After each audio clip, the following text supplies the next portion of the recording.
moment now to silence your mobile phones.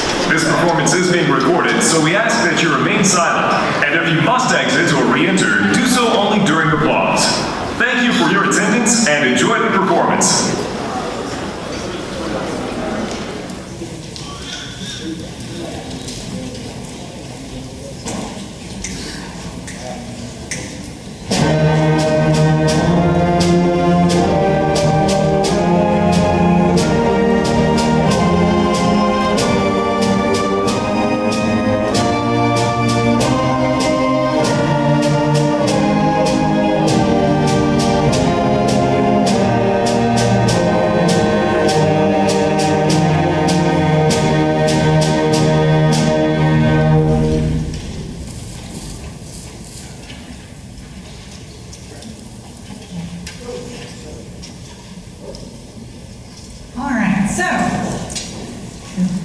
The next group, or the first group of the afternoon, that you'll see is our District 9 Junior High Honor Band. It consists of students in 6th, 7th, and 8th grade from Tangipahoa, Washington, St. Tammany, and St. Helena parishes.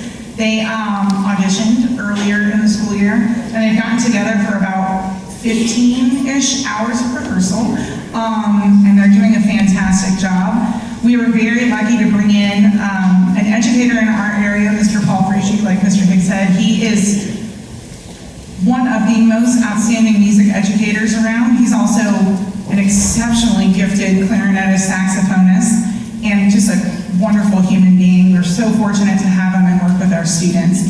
He has made a mark on probably all, I would say he's taught, definitely, not probably, he has taught all of the directors in District 9 in some capacity, whether it be in middle school, junior high, through the college level. So without further ado, Mr. Paul Frischig.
The next piece, that was Glorioso.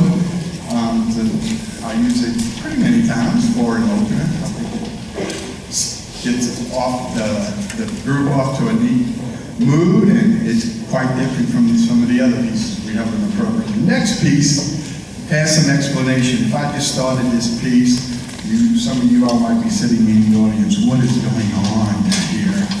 But anyway, it's a piece, came out about 10 years ago, and it's one of the hottest composers, I think, in the band literature right now.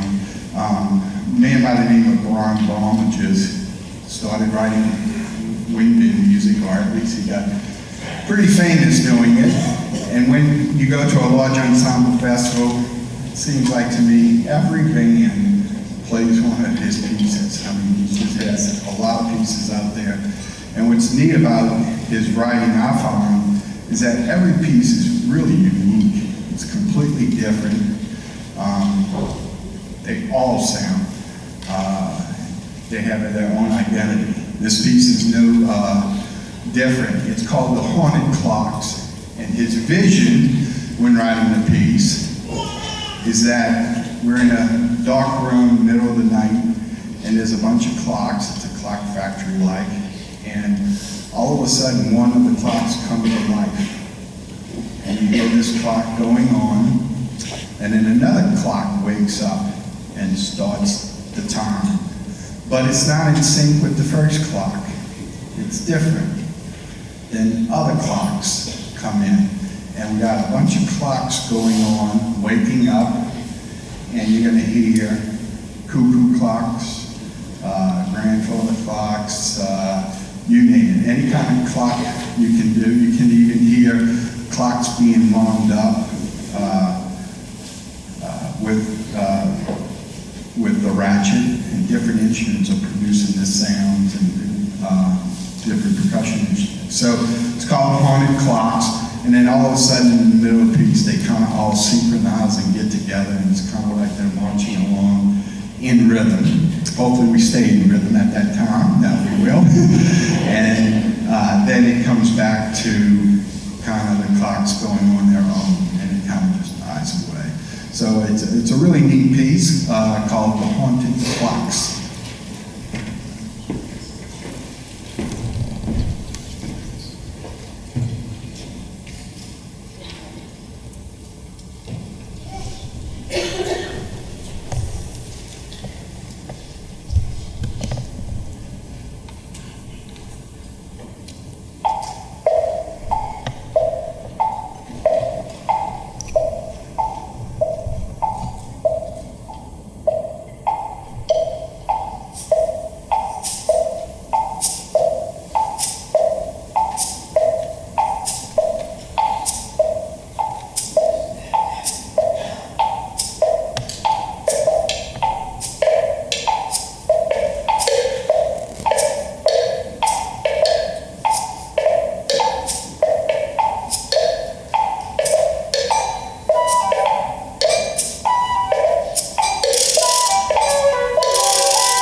in order or not, but our next piece is, excuse me, always like to include a slow piece.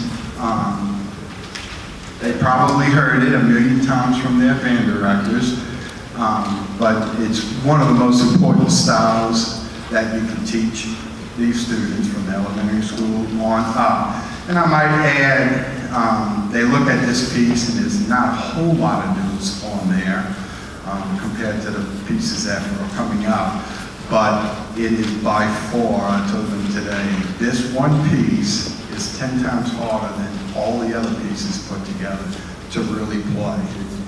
It takes a mature musician to pull this off. So the slow pieces, when you go to a festival and you judge, normally that slow piece is what can kill a band if they don't have this style.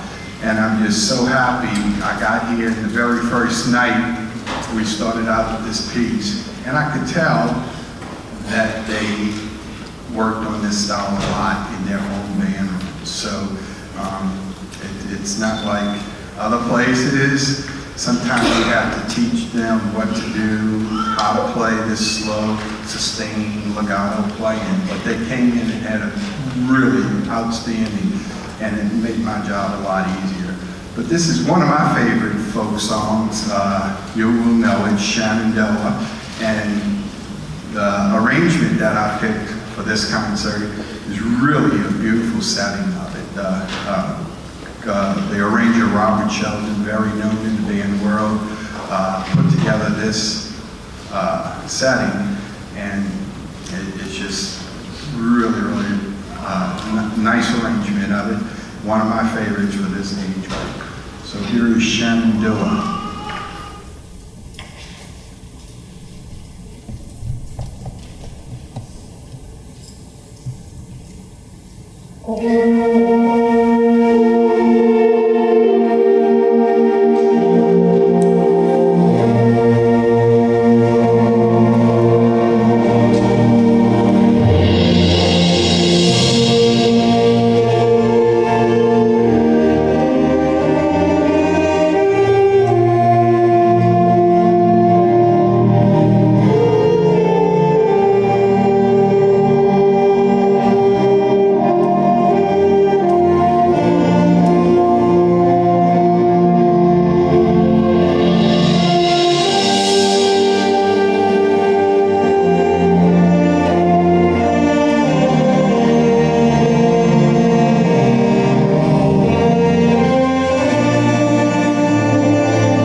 next selection will be Arabian Dances. I don't know if this is their favorite one on the program, but pretty exciting piece. Starts out with a beautiful clarinet solo with melodics.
So I was asking our principal clarinetist to stand up for that solo, and he thought he meant to give me my award, so thank you. And you can take a bow on that beautiful solo.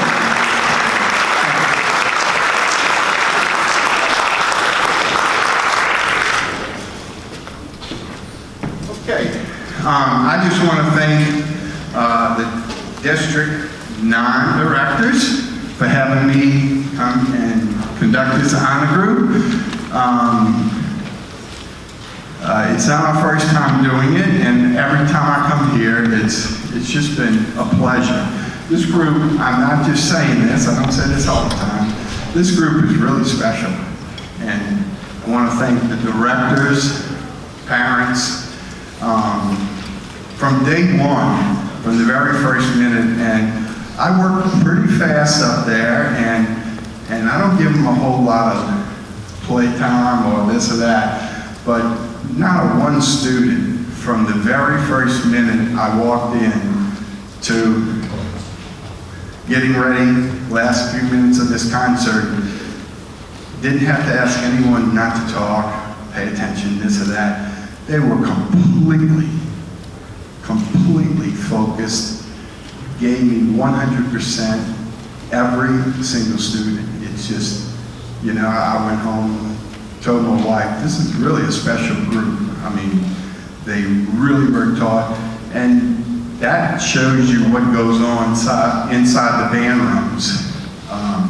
That's how they're taught, and that's the discipline that they had, and they really worked hard. It's been a really pleasure. My job is easy. A lot of band directors get around when we come and do these honor bands all around. Some of them, it's hard because there's a lot of pressure. You've got to produce a concert after a couple of hours of all this music and putting everybody together. This was really a piece of cake. There was just a lot of joy. So directors, I appreciate you having me back. I'm not sure, but I kind of, last time I did it, I think I said this was fifth. This might be my sixth time conducting this group since like the 1980s, 85. So every time it's been a pleasure in this district doing this, and this group is really special. They really worked hard. So what brings us to our one other, Jessica back here. She kind of got in touch with me, I guess almost last year or something, to put these dates on my calendar, and she has been so organized. Music, printing out the music for everybody, getting it out, seeing what we needed, what percussion instruments, and I can't thank her enough. Is Jessica around? I guess maybe she's out in the audience, but big round of applause for Jessica. So we're going to end with one of the arrangements that I like doing. It seems like almost every time I do a junior high honor band, I end with this piece. I don't know how many times I've performed the piece, but I like it. It's a good arrangement, and it's called March of the Armed Forces, and it's a good way to end a program. But what I ask you to do, we're going to go through the 5 service forces, and if I remember right, it's written back here. We have the Marines, the Coast Guard, Army, Air Force, and Navy. I think I got it right. Did I get that right? Marines, Army, Coast Guard. Okay. So we're going to play each of those tunes. And what I ask you, if you've served in one of those forces, if you served in that, when your song performs, please stand up. If you have a family member serving, or if you know somebody, a close relative, stand up in their honor. So we're going to go through each service song and honor you guys who have served for us. I'm doing one thing different. I didn't tell them I told them about 2 minutes ago before the concert, who's going to do this for me? We're going to actually call out the songs as they come up. Okay? So we'll end with March of the Armed Forces, and after a short introduction, the first tune will be the Marine.